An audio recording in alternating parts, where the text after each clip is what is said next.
Let's just pick up where we left off last week. Okay, as you will recall, earlier theories about the development of agriculture tended to view it as a progressive event, or even as a catalyst for everything from art to industry. But I am going to share a rather different view with you. From a revisionist perspective, the development of agriculture about 10,000 years ago didn't improve the lives of early farmers. On the contrary, when hunter-gatherers abandoned the age-old method of foraging for food and began to cultivate crops, they put their health at risk. Now I know it's just the opposite of it's quite a different viewpoint, let's say, so why would this be? Why would their health decline when agriculture provided people with an efficient way to get more food for less work? Clearly, cultivated fields yield more food per acre than uncultivated land with undomesticated patches of berries and nuts. Well, first let's consider the conditions that are necessary for agriculture to flourish. In order to have enough labor to plant, tend and harvest crops, a larger number of people must cooperate. That means that the density of population must increase in the areas surrounding the cultivated farms. And, as we know, crowding contributes to the transmission of infectious diseases. So when hunter-gatherers were wandering in small bands, the likelihood of an epidemic was slight. But after the agricultural revolution, tuberculosis and diseases of intestinal tract began to reach epidemic proportions in the crowded agricultural communities. And in addition, because the population was no longer mobile and relied on trade to inject variety into the lives and diets of the farmers, that meant that disease was also transmitted through the exchange of goods.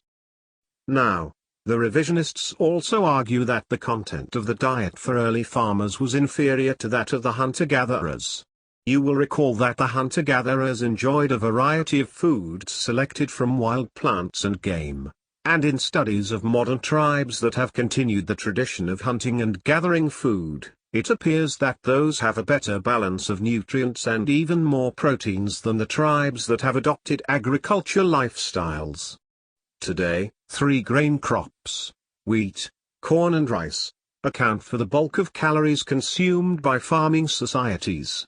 So, consider the implications. Extrapolating from this and from evidence that early farmers raised only 1 or 2 crops, we can conclude that a disproportionate amount of carbohydrates formed the basis of their diets. Now another interesting series of studies involve the skeletal remains of hunter-gatherers as compared with their agricultural relatives. And one such study from Greece and Turkey indicates that the average height of hunter-gatherers at the end of the Ice Age was 5 feet 9 inches for men and 5 feet 5 inches for women. And their bones were strong, healthy and athletic. But, after the agricultural revolution, skeletal remains revealed that height had diminished to a shocking 5 feet 3 inches for men and 5 feet for women, and evidence from bone samples suggests that they suffered from diseases caused by malnutrition, like anemia. And this is interesting. Further studies from paleontologists at the University of Massachusetts project life expectancies for hunter-gatherers at about 26 years, but post-agricultural life expectancies were less than 20 years. Let me read you something from one of the studies by George R. Milagos, and I quote, "Episodes of nutritional stress and infectious disease were seriously affecting their ability to survive." And he's referring to early farmers here. So, let's see where we are.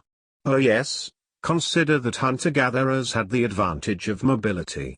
So if food wasn't plentiful, they broke the camp and moved on in search of an area with a larger food supply. And, if one type of food were in short supply, for example berries, then they would not eat berries, but there would probably be a good supply of another type of food, like nuts. Or hunting might compensate for a bad year for plant foods. But farmers were very vulnerable to crop failures.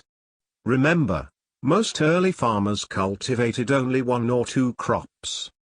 If there was a drought and the grain harvested failed, they didn't have other resources, and that's why they were subjected to malnutrition or even starvation.